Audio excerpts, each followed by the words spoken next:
this women and all start coming and start talking with me in Sinhalese.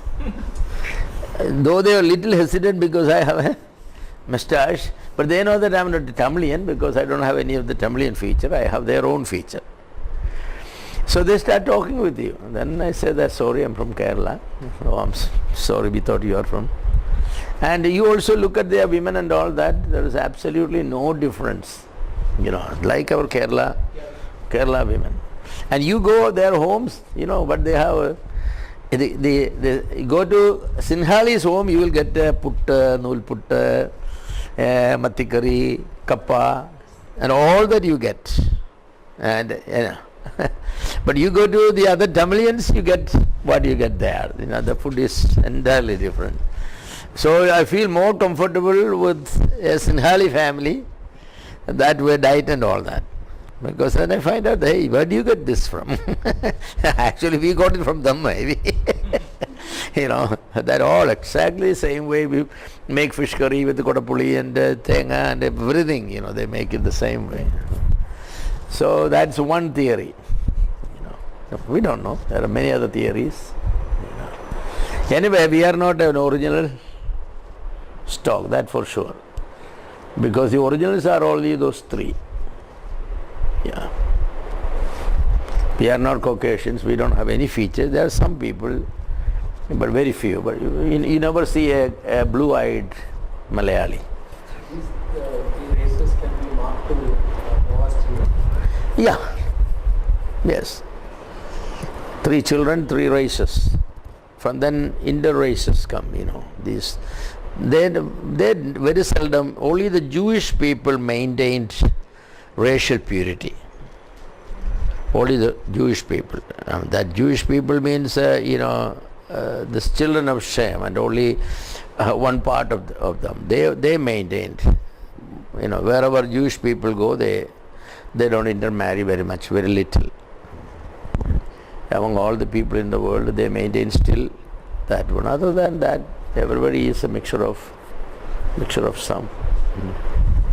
So Malayalis is very much. So if you find somebody with one of my daughters is married to a Kenyan, my grandchildren have very the African hair, because that's a stronger trait. Whoever marry an African, he will always have the hair. Whoever marry an American, the Caucasian, he will have the skin, fair skin. That is a stronger dominant character trait. So that way, we have some people here, it may have come from somewhere. Yeah.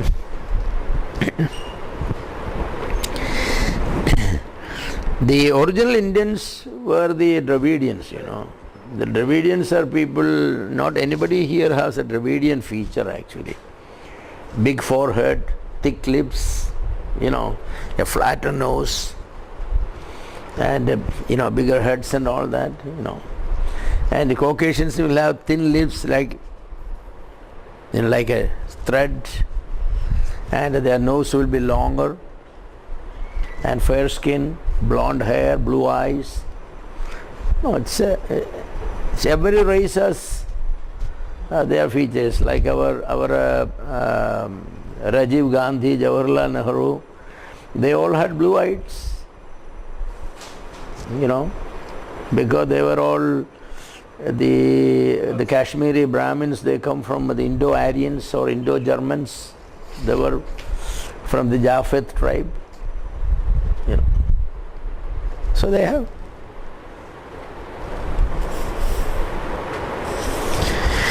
Okay, so a little history of that sort. So there is no clear historical evidence exists for Christianity in the 1st century. By the 4th century, there are sufficient evidences for Christianity in India and Ceylon or Sri Lanka today. Some erroneously think that the Portuguese brought Christianity to India. It is wrong. Portuguese only brought Roman Catholicism to India. Christianity was in India flourishing at least from 3rd centuries, from the migration of the Syrians. So, so the Portuguese didn't bring, nor the English didn't bring. Christianity was there. They were not called St. Thomas Christians. St. Thomas Christians is a very recent development, St. Thomas Christians. That is the latest addition that Christians in Kerala were called St. Thomas Christians. They were not called St. Thomas Christians. No. That's very recently some people just to prove that. They were called Syrian Christians. Syrian Christians. Pagalomattam, that is one of the 7 families, Pagalomattam family. Yeah. Yeah, Pagalomattam is one of the families. Yeah. So there are 5 families, 7 families. I don't know which are the other one. I'm not that much interested to keep up with these things, So, people wrongly think that Roman Catholics especially think that they were the first one to come to India. No, they were not the first one to come to India. Actually, when they came, Christianity was flourishing here, and they wanted to convert the Orthodox people to Roman Catholicism, and they did convert a large number. By force, by fraud, and by coercion, in all methods. But the majority of the Orthodox people decided, no, they will not. They will not. The Kunan Kurishas, and all that, So those who know Kerala history know that they have taken an oath by holding on to a cross, tied the rope, that they will be truthful to the Orthodox faith. The fact that the Syrian language is even today also, now it's all Malayalam, I think, but in the Orthodox Church, the priest will use few words like Kuriel, Aisum, Barak, More. There are few things they will use in between the worship and all that. Very few, less and less. Now it's all vernacular worship, so people don't appreciate, and the younger generation don't know what those phrases means also, Yes.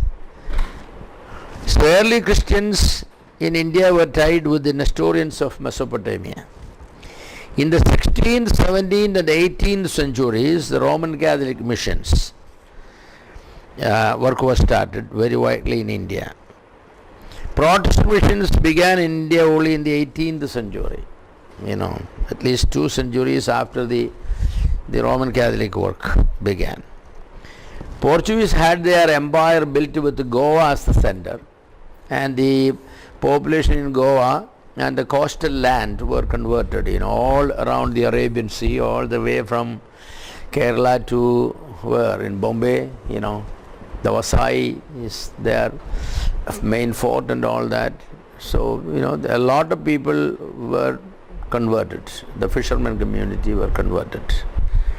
And Francis Xavier and few others have done, actually from their point of view, I will say they have done a great work. How did he accomplish it? I don't know. He will pray the boats and protect them from the sea problems and all that sort of people, and then promise to teach their children education, and people just joined. More than 500,000 people were converted to Romanism by the Portuguese. That's a lot of people, they converted. Later the French came to India and they established their administration with the Pondicherry as the center. Even now also Pondicherry, and in Kerala, Mahi, it's used to be a French colony, now it's a central territory, and I first time I saw Mahi, the police, they had the French cap and all that, and it was interesting to see that rest of the Kerala, they were having at those days the conch cap and yeah, less than half and all that, But while these people were having this special red cap and all that, it was very interesting, And they were having people, even these Mahi and here also, Pondicherry and all, they still have a French citizenship, and Portuguese citizenship. Many people in Goa, I have met many people, they still have Portuguese passport. All those who were born before 1950 or something, they were all given Portuguese citizenship. If they wanted, they could stay here. Even now the government the Portuguese government is encouraging them to change their citizenship because probably there's no population there. Yeah, that may be true, because those people drink a lot and alcohol is not very good for population in Greece also. So the French actually did not convert a lot of people. They converted some, but not like the Portuguese. The Portuguese used their military power for conversion. But the French did not use that much. The Franciscans, the Dominicans, the Carmelites, the Augustinians, they all did a lot of conversions. The Jesuits maintained a mission center in the north during the Mughal period. Akbar wanted only one religion in his country. For this, he was willing to accept different viewpoints, incorporate that all into one religion. For that reason, he has invited the Jesuit priest to his palace and conversed with them. He allowed the Jesuits to pursue their mission activity in Agra, Lahore and Delhi. The Jesuit college and all in Agra, there is a big college the Jesuits have.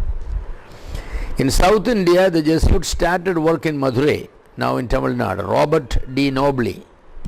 If you go to Madurai, they have a big campus there. His picture, his statue is there. He was a distinguished Italian and nephew of Bellarmine, a Catholic theologian, and who later became a cardinal, and he was related to Pope Julius III. He was assigned to Madurai and was given the care of the Paravas people. Paravas is one of the Tamil Nadu, people. So he noticed that the Paravas were not held in respect by others. So he decided to improve the social status of Christians by winning some Brahmins to Christianity. He kind of disassociated with the Paravas and built a hut near the Brahmins community. He declared himself a Roman Raja and an ascetic, and adopted a lifestyle and even dressed like Brahmin teachers. His diet and everything he adjusted because he will be then more acceptable to the Brahmins. He learned the local vernacular and Sanskrit. He made extensive Catholic literature in Indian languages. He was heavily criticized by fellow missionaries for disassociating himself from the Paravas and going this way.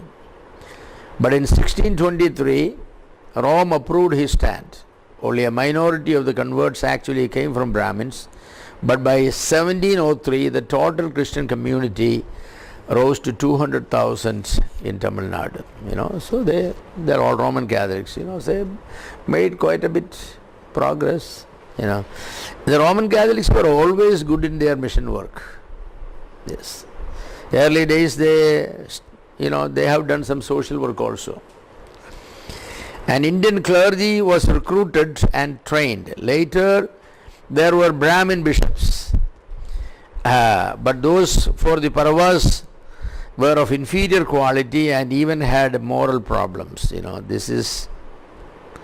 The Brahmins had less moral problems than the Paravas. The Portuguese tried to bring the Syrian Christians under the dominion of the Catholics. Some were brought, but the majority remained independent and almost a seclusive group. The Syrians never made any serious attempt to reach out to the other communities in India. That's the saddest. The Syrian Christians were not missionary minded. We were there at least from the 3rd centuries. No Syrian ever went out of Kerala as a missionary. They will go everywhere for employment, for business and all, but never they have gone anywhere. Only last 50 years people start going. Otherwise, no. It's very sad.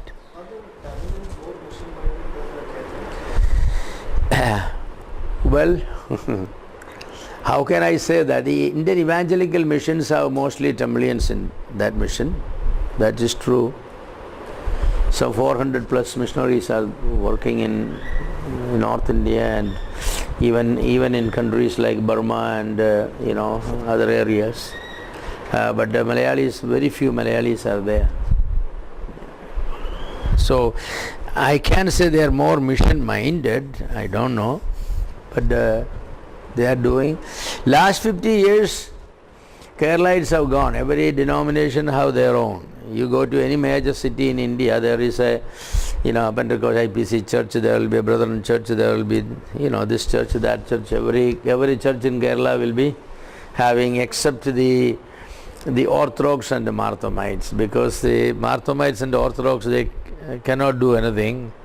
Like the Marthomites is a Malayali, Malayalam is their language and their liturgy is in Malayalam and all that.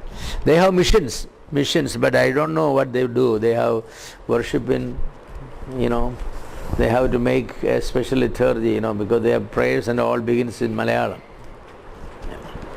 The Orthodox everywhere all over the world, they can use, Latin language and all that. But we don't see any Orthodox, North Indian Orthodox man. If you see any Orthodox, he will be basically a Malayali. And also, there is no Marthomite from like Maharashtra, Marathi Marthomite. You very seldom see. There is one. He is not a Marathi Marthomite. He speaks Marathi, or he could speak Marathi, but you have any Marathi blood in you? No, you don't look like that. I was born in Kerala. That's the problem. Yeah. Marathis don't look like Keralites. Yeah, they're different. Actually, none of the North Indians look like Keralites. Keralites look differently. They have their own feature, Yes. So the Portuguese tried to convert all the Syrian Christians, into Catholicism. They did some, because look at the number of Roman Catholics in Kerala. Majority of them were all Orthodox people. Like our families migrated from Palai. My family is 400 years back, we came from Palai.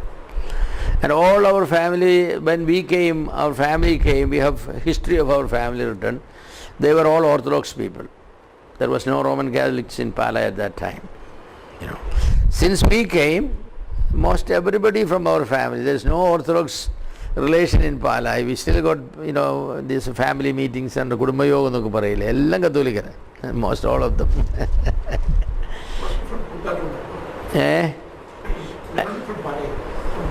No, our family is from actually our originally called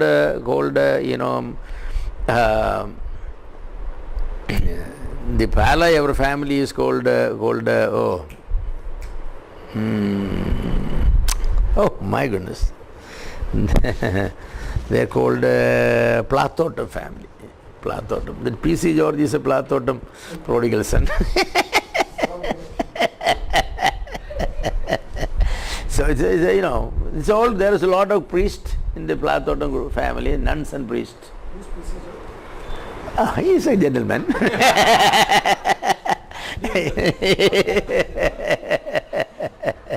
And if you read Malayalam paper, you will know who he is. Yeah. And it's all Roman Catholics. But even in our family, our Kudumba Yogam, we have 3,000 families. And only the Pala people are the Catholics, others are all Orthodox and Marthomites. The majority are Orthodox and Marthomites. Only Pala section they have. So that means that the conversion has taken place after we left. That's very recently. But the whole Pala is now Roman Catholic. You won't have a single Orthodox family there. If there is one, they are migrated from, to life or employment purpose or something, and then settle down there maybe. Yeah. The Syrian Christians, as I said, they did not do any evangelism. No, they were not interested. The reason they did not do is because they cannot make those convert Syrian Christians. Just like the Jewish people, And we go and preach the gospel, people get converted and baptized. We cannot make them Syrian Christians. We can only make them Christians, but not Syrian Christians. In all our certificates and SLC certificates and all, it is Syrian Christian. Syrian Christian. When I was born, I was a brethren, so it's a Syrian brethren Christian. That's why Syrian brethren.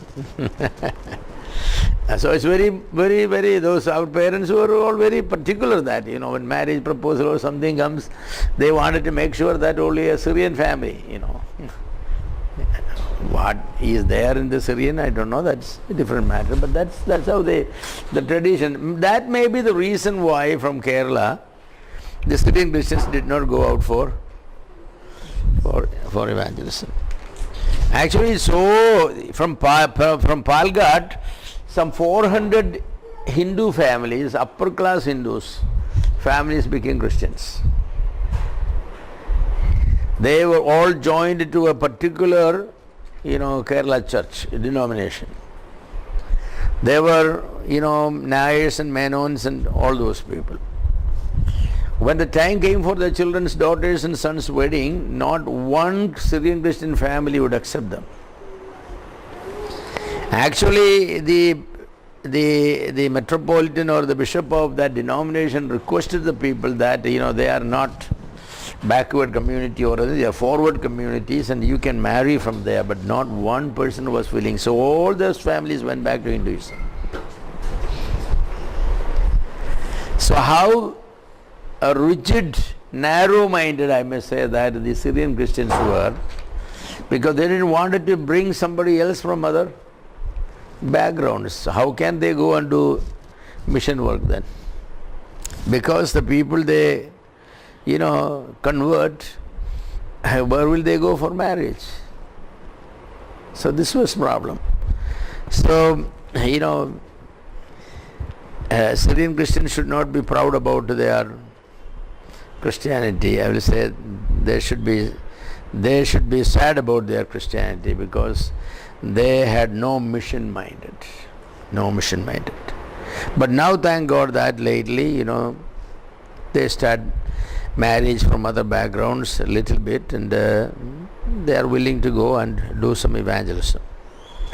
Protestantism was later to come to India. In the 17th century it arrived in the persons of the Dutch, British and the Danish traders.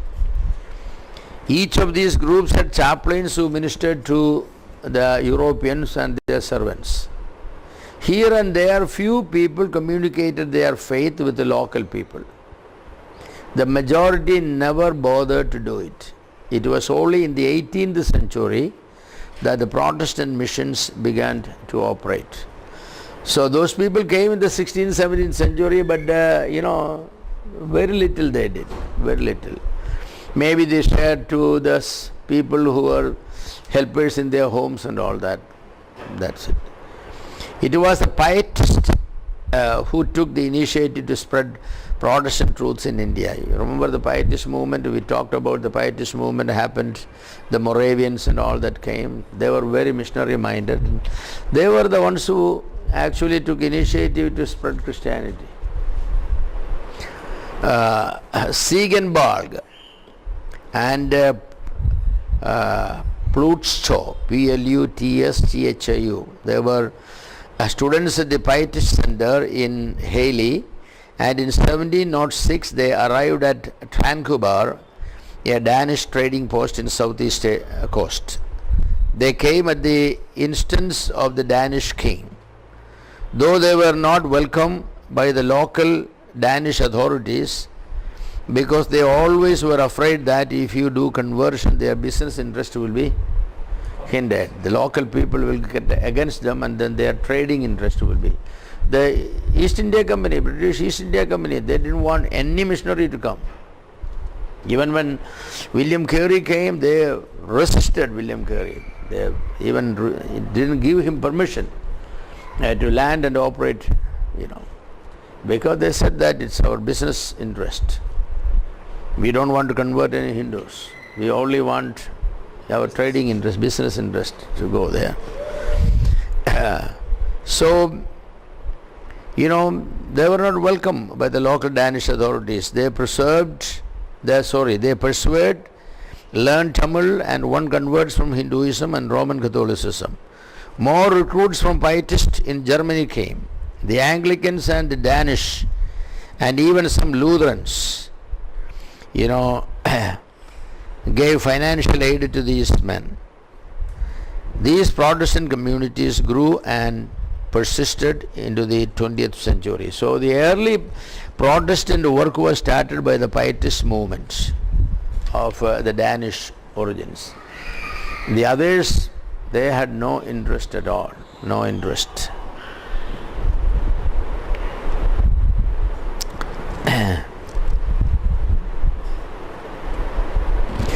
The Arabs used to come to Kerala. Actually, the Arabs had a monopoly for the spice trade.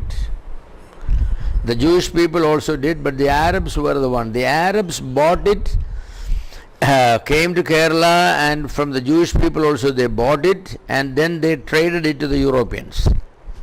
The Arabs were making very big profit. The Europeans decided that they wanted to bypass the Arabs. So for that one, actually they tried to come to Kerala. But they have taken a wrong route. All the way went to Cape, the Africa, they came that way, the Good Hope and all that. So it was a long route. They could have come easily. But of course the Suez Canal was not at that time, operating, so it was not easy. But however, the Europeans begin to trade directly with Kerala, Vasco da Gama, was the first one to come to. Where did he come? Kapad in Calicut. That place is still there. Nice place. If you ever visit Kerala, Kapad beach.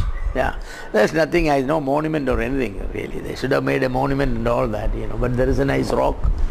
You can go where Vasco da Gama landed and all that, there's some, KCDC has some good hotels and all now. That's it, But the history is, it's a historic spot where the first European landed in the whole India, Yes, the first European. That fellow had very poor information about the India, the advancement of India. He thought actually that Indians were, people, naked people, maybe they have no clothes and, no education, nothing. So it said that he has filled his ship with a lot of raw clothes, to give to. Here came the Samudri, received him. And Samudri presented him in a small matchbox, 7 meters of clothes, and he opened it and he was surprised, so he dumped all his clothes in the waters. He didn't want to present. And then he bought from here the calico cloth. Calico clothes at that time were made in Calicut. So they were calico. You know what calico is? Calico cloth became very popular in Europe and all, Yeah. So Kerala was a very flourishing industrially and economically and all at that time. They were very, very flourishing. Of course, these people were very cunning. They made friendship with the rulers, and then they fought each other. Like he will support Samudri to fight against the Cochin Raja. In the Cochin Rajas, the problem was they become kings only when they are in the 90s, 95 and all. The Marmakatayam system there, why one king dies, the next one will be almost ready to die, so they will make. So anybody who comes to attack these old people cannot. So Kerala king actually gave an advice to the Cochin king, you get out of that tradition and make a young person as a king. So they made Shaktantapuran as a king. That was violating so many, bypassing so many